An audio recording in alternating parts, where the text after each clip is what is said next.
दिल सुन ले हमार के रोदाई, हमार के रोदाई, बिन दिल सुन ले पहले सुमरनी बड़ा रे देव की, बड़ा रे देव की, बिन दिल सुन ले हमार देवी देवता। ये जी पोयने में तासा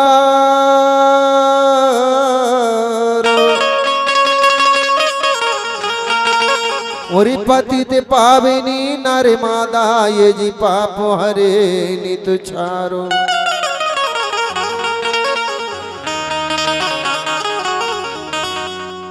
कि किंकासन सत बाहिनी गिलाजनी आयो, और कल कंकाली विनती करो, ये जी बिनरवासिनी माँ।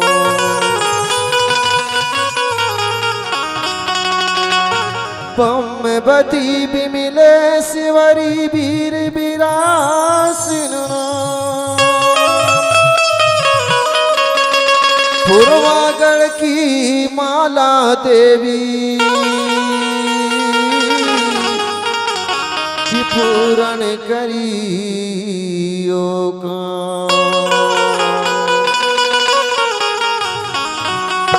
हृदय पूरण करियो का। शंभु गौरा कुलितरा जय जंतुरु महिपालो,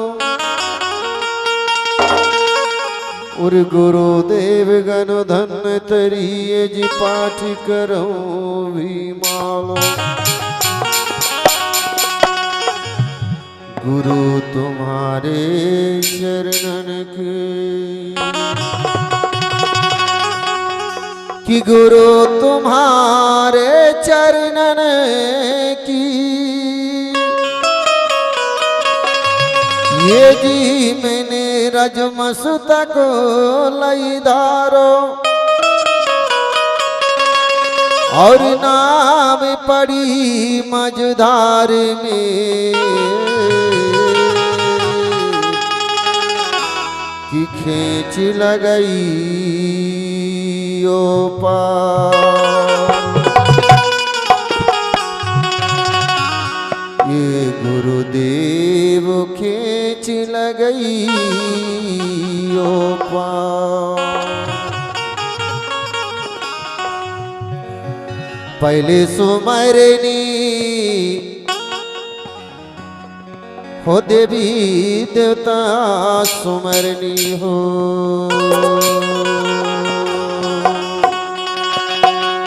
पहले सुमरनी बड़ा रे देव की, बड़ा रे देव की, बिन दिल सुन ले हमार देवी देवता, हमार देवी देवता, बिन दिल सुन ले हमार। पहले सुमरनी बड़ा रे देव की, बड़ा रे देव की, बिन दिल सुन ले हमार देवी देवता, हमार देवी देवता, बिन दिल सुन ले हमार। जय हो।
सुन ले हमार।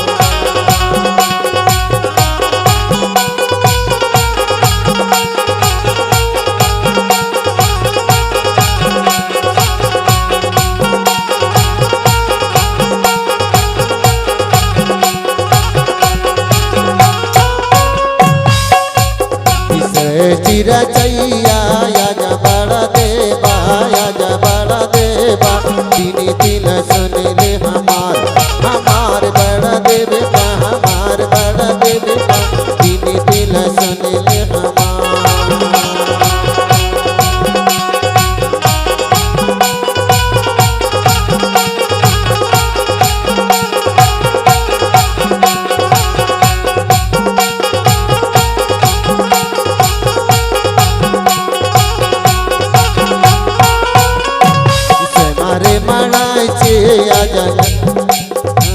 मारे मड़ा से लिंगो गुरु आजा बिनी दिल सुन ले हमार हमार गुरु देवता हमार गुरु देवता बिनी दिल सुन ले हमार।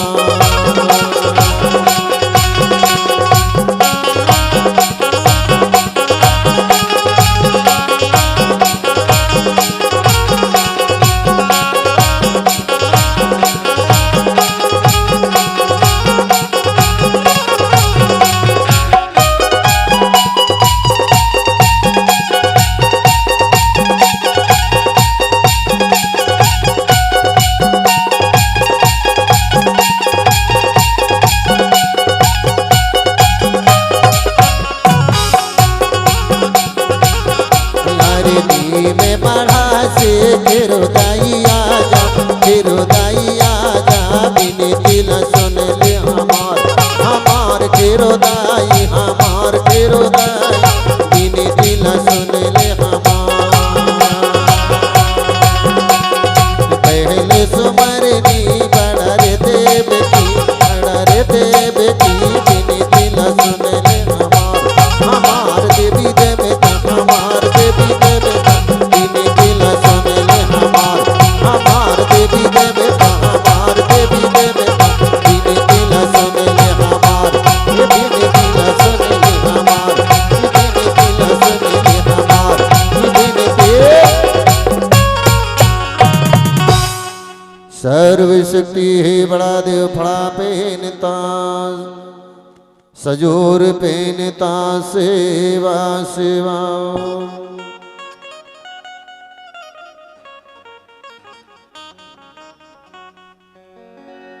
सभी सज्जन बंधु जो अभी तक ना आए हो पुनः पंडाल पर पहुंचने की कृपा करेंगे और सहित हमारे लोगों को इधर बैठने में गर्दी लगती है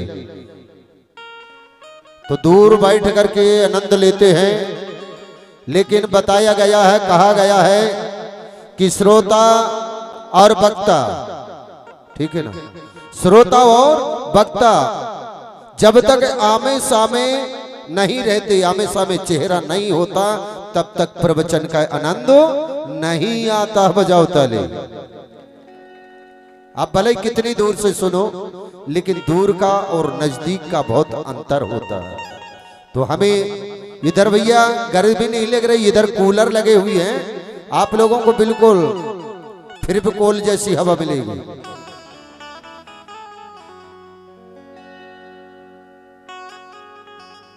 तो आपको दोपहर के प्रवचन में बताया जा रहा था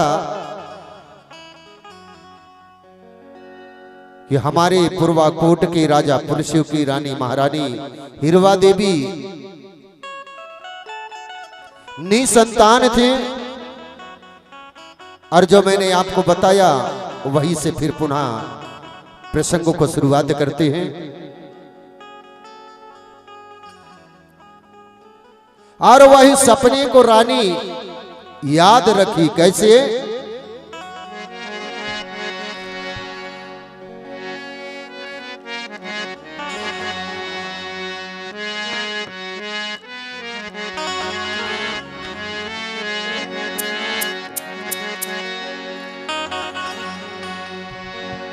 रात का सपना रखी हिरवा रानी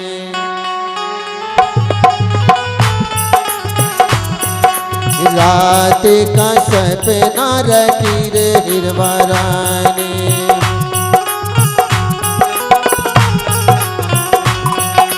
रात का सपना रखी हिरवा रानी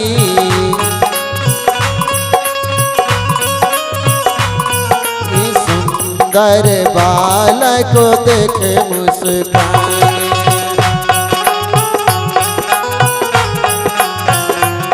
ये सुंदर बालक को देखे मुस्काने,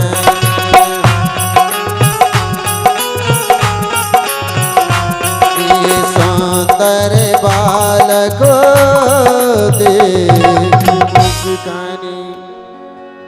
यानी रानी रात का सपना को मन में सोच करके विचार करके मन ही मन मुस्कुराती रहती है। एक दिन क्या हुआ कि रानी तोया फल खाने की इच्छा हुई, और आज भी हमारे लोगों को, हमारी मातृशक्तियों को कभी कभी हर चीजों की इच्छा होती है खाने की, और अक्सर करके जब गर्भवती रहती हैं तब ज्यादा इच्छा होती है। किसी को फल खाने की इच्छा होती है, और कोई कोई महिलाएं क्या करती हैं,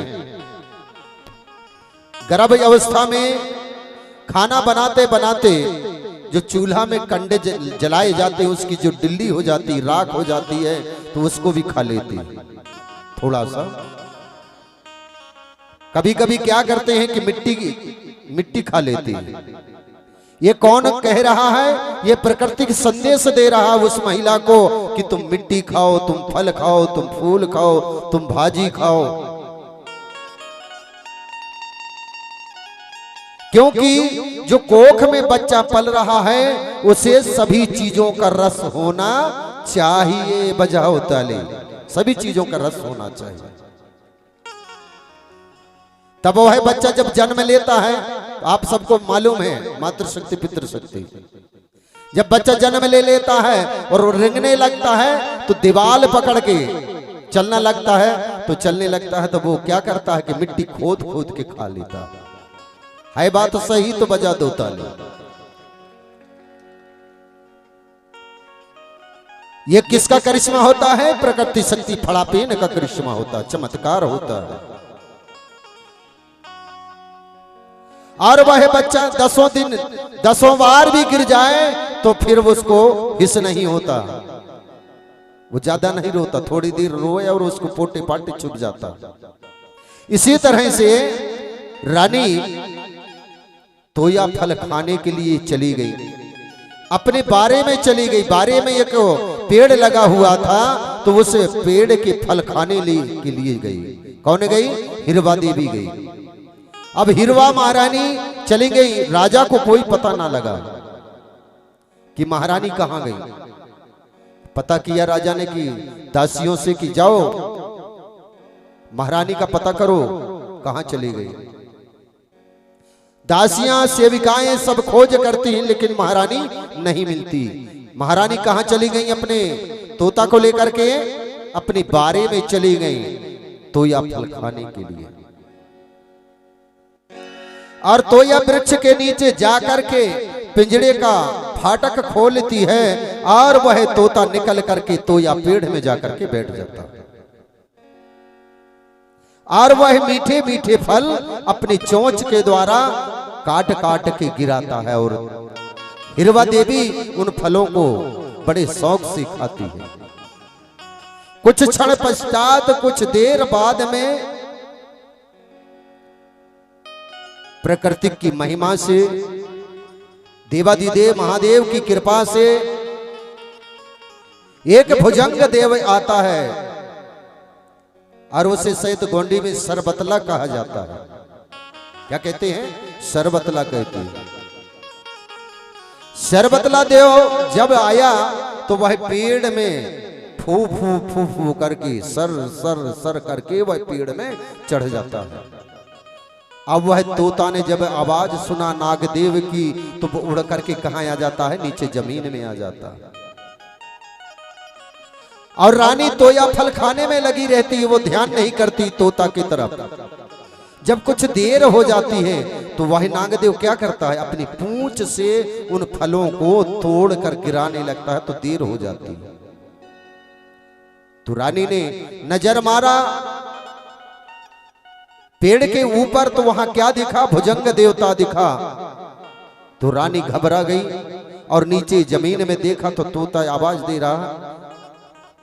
तो तोता से कहती है कि आप क्यों पेड़ से उतर कर नीचे आ गए? उधर देखो काला नाग अपनी पूंछ में फंसा करके फल गिरा रहा है और मैं बड़े शौक से खा रही हूं।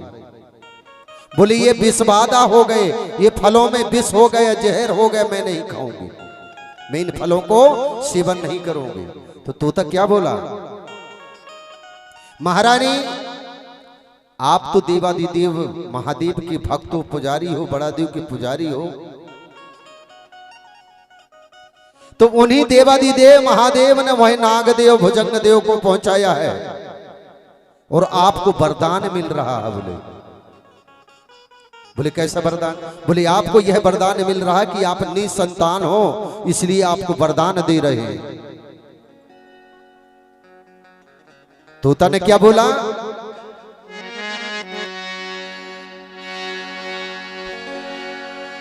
तबो दया बड़ा देवन की नाम,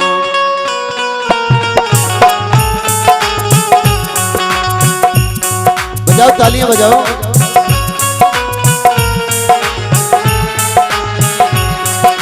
तबो दया बड़ा देवन की नाम, ना पुत्र है तो बड़ी रानी को दीना, ना पुत्र है तो बड़ी रानी को दीना,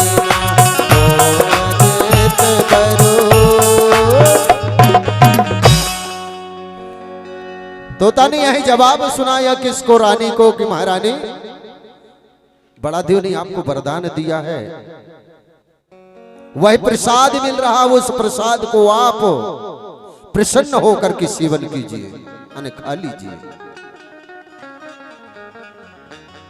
नागदेव का जहर बोले पूंछ में नहीं होता। क्या होता भैया? नहीं होता ना। कहां होता जहर?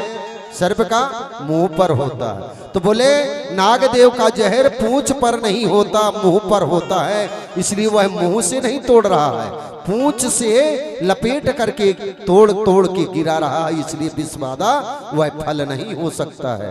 आप प्रसन्न होकर उन फलों को सेवन कीजिए। बजा दो ताली,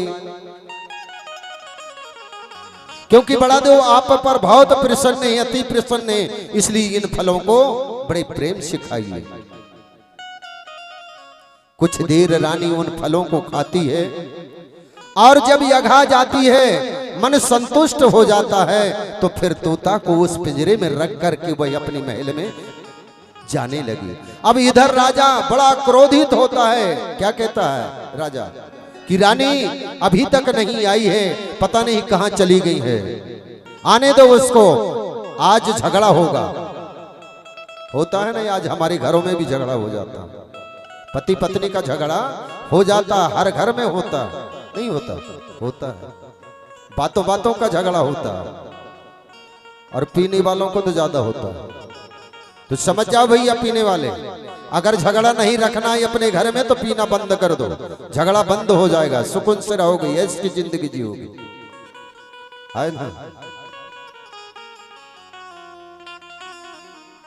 राजा क्रोध होता है, कहता है कि रानी को आने दो, अब देखता हूं मैं। जब रानी पहुंच गई तो राजा कहता है महारानी उधर रहो, अब इधर नहीं आना, पहले मेरे प्रश्नों का, मेरे जवाबों का उत्तर देना, तब फिर महल के अंदर प्रवेश करना। रानी कहती महाराज हो क्या गया है आपको? मुझसे क्या गलती हो गई? बोले आप मेरे बिना पूछे, मुझे बिना बताए आप कहां गई थी और इतनी देर तक कहां रही आई? बोले महाराज ये मिट्टू को घुमाने ले गई थी और मैं तोया फल खाने के लिए गई थी, सिर्फ इतना हुआ कि आपको मैंने बता नहीं पाई, और मैं अपने मिट्टू के साथ में लेकर के मैं तोया फल खाने के लिए तोया वृक्ष, तोया मढ़ा पर चली गई। बोले महारानी आपको बताना तो था, इधर मैं दासियों से कह रहा हूं कि जाओ खोजो, पता लगाओ, ढूंढो, सब दासियां सेविकाएं पूरा महल छान लिया, लेकिन आप नहीं मिली। तो बोले महाराज जी मैं क्यों मिलती महल में, मैं तो फल खाने के लिए गए थे। चलो ठीक है, अब दोबारा गलती नहीं होना चाहिए। रानी महल के अंदर प्रवेश होती है और राजा का जब समय कचहरी का हो जाता है तो राजा अपनी कचहरी चला जाता है। राजा रानी इसी तरह से जीवन बिताते हैं। कुछ समय जब बीत जाता है तो क्या होता है,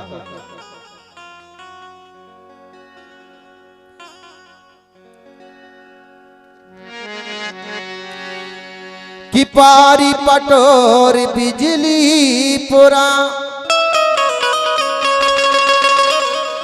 ये के छोटी सी थी नगरिया, और जल का दाऊ और हीरो दाई, और जहां के थे बुरैया।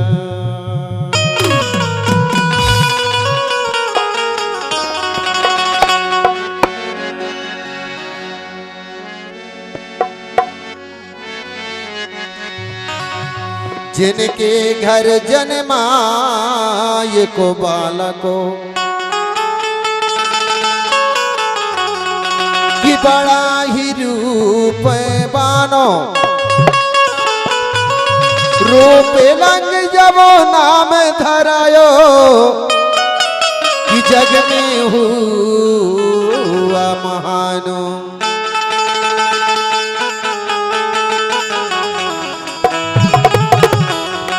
प्रिय सज्जनों, पारी पटोर बिजलीपुरा एक छोटा सा गांव था।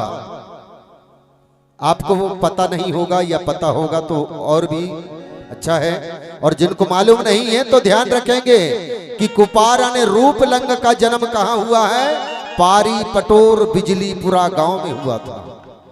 किनके घर में जन्म हुआ, जलका दाऊ और हीरो दाई के यहाँ जन्म लेते हैं। कौन लेते हैं, एक रूप लंग वाला अनिस, जिससे बाद में और नाम बढ़ता जाता, जैसा उसका कार्य होता है वैसे वह उसका नाम बढ़ता जाता है।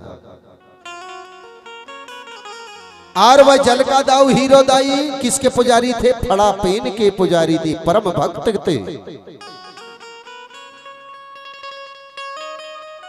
और जब सुंदर बालक ने जन्म लिया है तो वैसे ही जलका दाऊ और हीरो दाई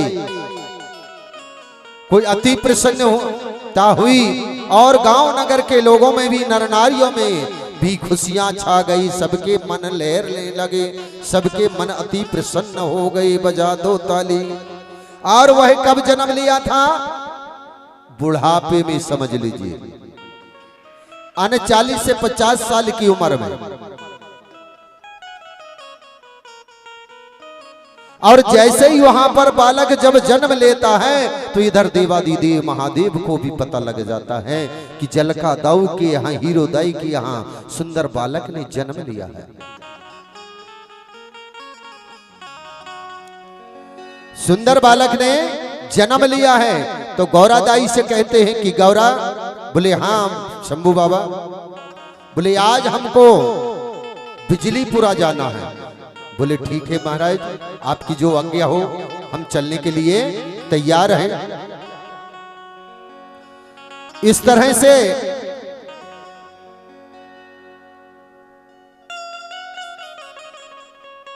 शंभू शेख जी और गौरा दाई कहां जाने के लिए तैयार हो जाते हैं, पारी पटोर बिजलीपुरा जाने के लिए तैयार हो जाते हैं। और कुछ देर के बाद में बिजलीपुरा की ओर सिधार जाते हैं। कहां से, कछारगढ़ से। कछारगढ़ में भी शंभू शेख का आश्रम था, वहां पर भी कुटिया थी। वहां से रवाना होते हैं और धीरे धीरे जब जाते हैं तो कहां पहुंच जाते हैं भैया, बिजलीपुरा पहुंच जाते हैं।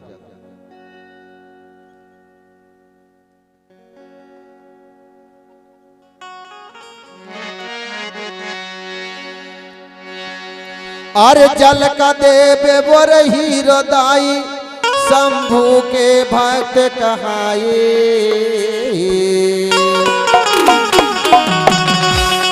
जल का देव और हीरो दाई शंभू के भक्त कहाए। जिनके घर एक पुत्र भयो रे हरि अगनायत स्वामी।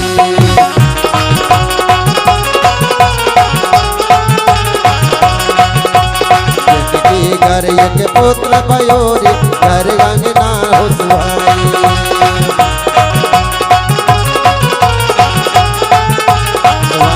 मैया घर अंगना रे सुहाई, मैया घर अंगना रे सुहाई। जब किसी का बालक बूढ़ेपन में हो तो वो कितनी प्रसन्न होंगे, है ना बात सही कि नहीं? अति प्रसन्न हो रहे थे कौन? जल का दाऊ और हीरो दाई। और इधर शंभू गौरव उनकी नजदीक में पहुंचे जा रहे थे।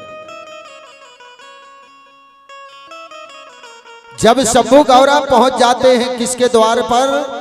जल का दाऊ हीरोदाई के द्वार पर पहुंच जाते हैं। तो जल का दाऊ ने देखा कि मेरे गुरु आ रहे हैं, हमारे स्वामी आ रहे हैं। तो अपनी कुटिया से लोटा में पानी लेकर के निकल जाता है जल का दाऊ, अपने गुरु के चरणों को धोता है और उन्हें तिलक बंधन करता है। चरणों में माथा नवा करके सेवा जोहार करता है और कहता कि हे शंभू बाबा, आप हमको खबर दे देते तो कुछ दूरी लेने के लिए हम आ जाते। बोले चलिए मेरे कुटी के अंदर पर चलिए, आसन में विराजिए। कुटी में ले जाता है जल का दाऊ और उन्हें आसन लगाकर बिठालता है और फिर और तिलक बंधन करता है, उनके चरणों में माथा नवा करके सेवा जोहार करता है। कुछ देर बैठने के बाद में जल का दाऊ कहते हैं कि शंभू बाबा कैसे आना हुआ आपका, बताइए आपकी क्या सेवा करूं? इस शंभू ने कहा कि आप मेरे भक्त हो, मेरे सेवक हो, मेरे चेला हो और आज तक तुमने गुरु दक्षिणा में कुछ नहीं दिया है, तो आज ये समझ लीजिए हम तुमसे गुरु दक्षिणा लेने के लिए आए हैं। तो जल का दाऊ बिल्कुल नहीं समझ पाया, उन्हें समझा कि कुछ न कुछ मांगेंगे गुरु दक्षिणा में। तो जल का दाऊ ने कहा कि शंभू बाबा मांग लीजिए, आप जो मांगेंगे मैं देने के लिए तैयार हूं। शंभू बाबा ने कहा कि आपके पुत्र को हमें दे दीजिए, पर गुरु को वचनों को टाला नहीं जाता है। तो जल का दाऊ ने कहा कि गुरु के वचनों को नहीं टालूंगा, मैंने जो कह दिया मतलब कह दिया, अब मैं देने के लिए तैयार हूं। तो शंभू बाबा आपने जो मांगा मैं देने के लिए तैयार हूं। लेकिन हीरो दाई की ममता नहीं मान रही थी। वो क्या कह रही थी कि बूढ़ेपन में तो ये एक सुंदर बालक ने जन्म लिया और मेरे स्वामी प्राणनाथ मेरे पति ने उन शंभू बाबा को देने के लिए तैयार हो गए। तो कहती कैसे कैसे क्या बोलते हैं, मन ही मानो। क्या स्मरण करती है? कौन? हीरो देवी।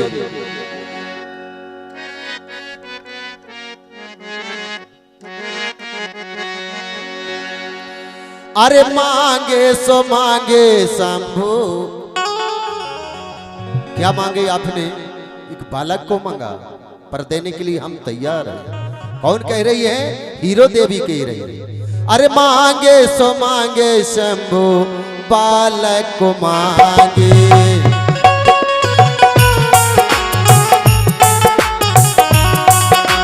मांगे सो मांगे शंभू, बालक को मांगे।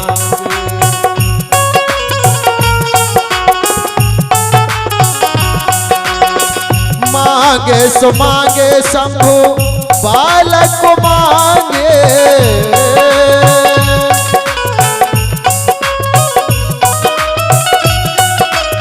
बालक को मांगे शंभू, बालक को मांगे। मांगे सो मांगे शंभू, बालक